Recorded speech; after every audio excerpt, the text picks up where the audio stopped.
رات کی خاموشی میں جب پورا شہر نیند کی آغوش میں ہوتا ہے، کچھ دل ایسے بھی ہوتے ہیں جو سکون کی بجائے بے چینی کے سمندر میں ڈوبے ہوتے ہیں۔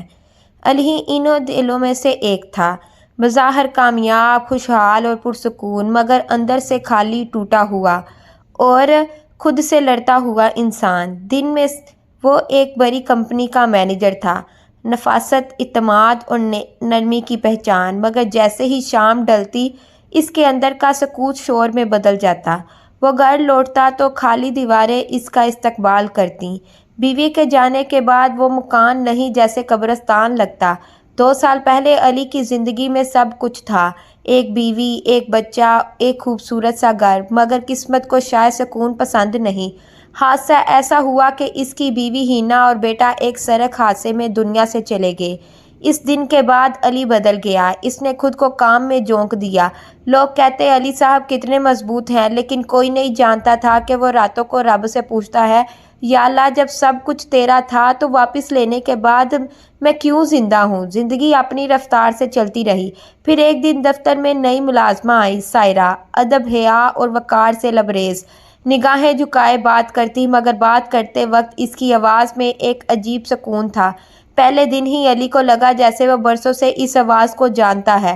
سائرہ کی باتوں میں ایک کشش تھی، مگر اس کی آنکھوں میں اداسی کی ایک چھپی ہوئی داستان۔ شور میں بس رسمی گفتگو رہی، آفس کی باتیں، فائلیں، رپورٹس، پھر آہستہ آہستہ گفتگو ذاتی دائرے میں داخل ہونے لگی۔ سائرہ نے بتایا کہ وہ اکیلی ہے، طلاق یافتہ، اور علی نے پہلی بار محسوس کیا کہ کسی اور کے درد کو سن کر اپنے زخم تھوڑے بھرنے لگتے ہیں۔ وقت گزرتا گیا اور احساسات الجھتے گئے۔ ایک دن بارش ہو رہی تھی، آفس کے لوگ جا چکے تھے، سائرہ چھتری بھول گئی تھی۔ علی نے کہا، میں چھوڑ دیتا ہوں، بارش تیز ہے۔ گاڑی میں خاموشی چھائی ہوئی تھی، بارش کی بوندیں شیشے پر گر رہی تھی اور دل کے اندر کچھ عجیب سی ہلچل مچ رہی تھی۔ سائرہ نے آہستہ سے کہا، کبھی کبھی دل چاہتا ہے سب کچھ بھول جائیں، بس ایک لمحے کے لیے۔ علی نے اس کی طرف دیکھا، وہ لمحہ خاموشی کا نہیں، جذبے کا تھا، مگر علی نے نگاہیں موڑ لیں، کیونکہ وہ جانتا تھا اس راستے کا انجام سکون نہیں۔ دونوں کے درمیان دوستی گہری ہوتی گئی۔ سائرہ کی باتوں میں درد تھا، مگر علی کے لہجے میں نرمی۔ دونوں ایک دوسرے کے لیے سکون بن گئے، مگر یہ سکون حلال نہیں تھا۔ ایک دن سائرہ نے کہا، کاش زندگی میں سب کچھ اتنا آسان ہوتا جتنا باتوں میں لگتا ہے۔ علی نے مسکرا کر کہا، آسان ہوتا تو آزمائش کیسے لطف دیتی۔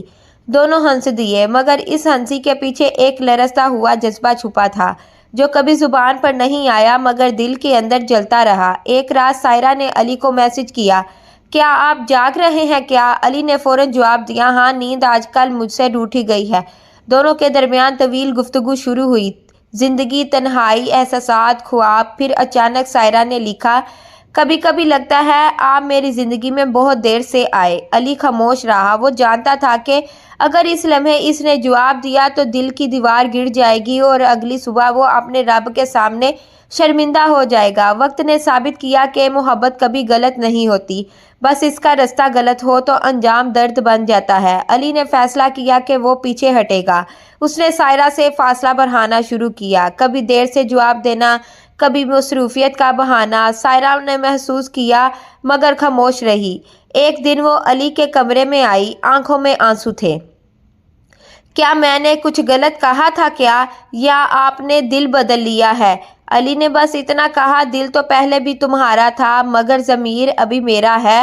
یہ جملہ سائرہ کے دل میں نشتر بن گیا۔ وہ خاموشی سے چلی گئی اور علی کے دل میں سناٹا چھوڑ گئی۔ اس رات علی مسجد گیا، سجدے میں سر رکھا اور دیر تک روتا رہا، یا اللہ، محبت تو تیری دی ہوئی ہے، پر میں نے اسے غلط رخ دے دیا۔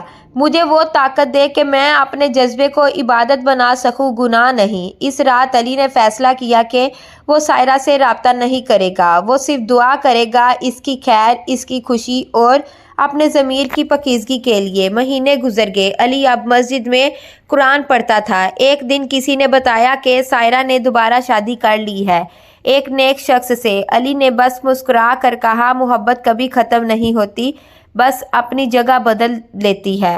رات کو اس نے دعا کی، اے اللہ، میں نے اپنے دل کی قربانی تیرے نام پر دی، تو میرے دل کو اپنے نور سے بھر دے اور تب اسے پہلی بار سکون محسوس ہوا، وہ سکون جو کسی رشتے سے نہیں صرف رب سے ملتا ہے۔ رات کے پچھلے پہر علی کے کمرے میں مدھم روشنی جل رہی تھی۔ ٹیبل پر قرآن کھلا ہوا تھا اور علی کی نظریں ایک آیت پر جم گئی تھیں۔ اللہ ان کے دلوں کو آزماتا ہے تاکہ وہ جان لے کون خالص ہے اور کون دکھاوے میں۔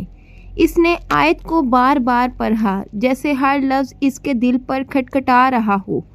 چند لمحوں بعد آنکھوں سے آنسو بہنے لگے۔ محبت ختم نہیں ہوئی تھی، بس شکل بدل گئی تھی۔ وہ سائرہ کے لیے اب بھی دعا کرتا تھا، مگر اس کے دل میں ایک سکون تھا۔ دن گزرنے لگے۔ علی نے اپنی زندگی کو عبادت، خدمت اور تعلیم سے جوڑ لیا تھا۔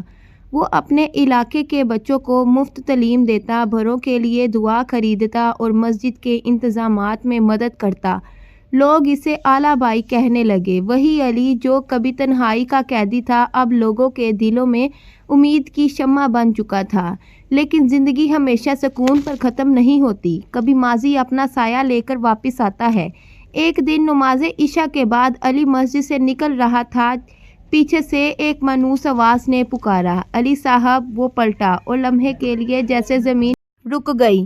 سامنے سائرہ کھڑی تھی، مگر پردہ کیے ہوئے، مگر لہجہ وہی نرم، وہی گمسم سا۔ علی کے لب ہلنے سے پہلے اس نے کہا، میں بس دعا کے لیے آئی تھی، آپ کے لیے بھی، اپنے لیے بھی۔ علی نے خاموشی سے سر جھکا لیا، پھر آہستہ کہا، دعا تو وہی قبول ہوتی ہے جو خلوص سے مانگی جائے۔ سائرہ مسکرا دی، شاید اسی لیے اب میں صرف مانگتی ہوں، چاہتی نہیں۔ یہ کہہ کر وہ چلی گئی اور علی کے اندر ایک پرانی آگ دوبارہ بھڑک اٹھی، مگر اب وہ دل میں قید تھی۔ چند ہفتے بعد ایک خبر نے علی کو ہلا ڈالا۔ سائرہ کے شوہر کا ایک حادثے میں انتقال ہو گیا تھا۔ وہ خبر سن کر علی کئی لمحے خاموش رہا، پھر اس نے دل میں کہا، یا اللہ، تو نے پھر سے مجھے آزمایا ہے نا۔ وہ رات ساری جاگتا رہا۔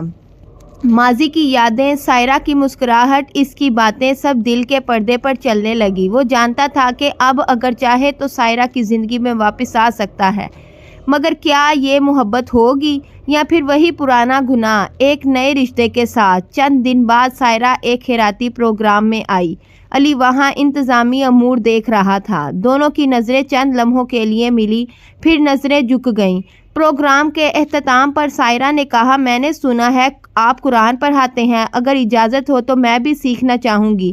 علی نے لمحہ بھر سوچا، پھر کہا، علم ہر اس کے لیے ہے جو خلوص رکھتا ہو، آپ کل سے آ جائیں۔ یوں ایک بار پھر وہ دونوں قریب آ گئے، مگر اب ان کے درمیان محبت نہیں، ایمان کی دیوار تھی۔ قرآن کی تلاوت کے دوران جب علی آیات نہ قریب جاؤ زنا کے، یہ برائی ہے پڑھتا تو سائرہ کی آنکھوں میں آنسو آ جاتے۔ وہ دونوں جانتے تھے کہ یہ آیت ان کے ماضی کا آئینہ ہے۔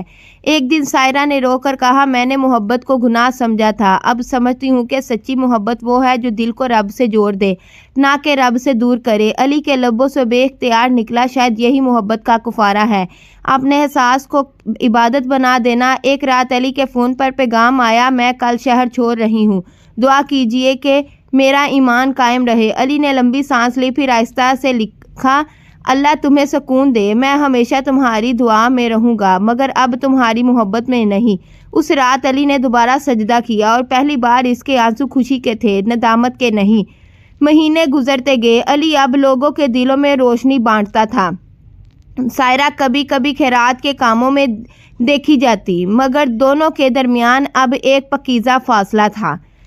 ایک دن مسجد میں ایک نوجوان نے علی سے پوچھا، سر، کیا محبت حرام ہے؟ علی مسکرایا اور بولا، نہیں بیٹا، محبت حرام نہیں، حرام تب بنتی ہے جب وہ تمہیں رب سے دور کر دے، اور اگر وہ تمہیں رب کے قریب لائے تو وہ عبادت ہے، گناہ نہیں۔ سالوں بعد جب علی کا انتقال ہوا، لوگوں نے کہا، وہ شخص جو اپنی محبت کو گناہ سے توبہ میں بدل گیا۔ سائرہ قبر کے قریب آئی،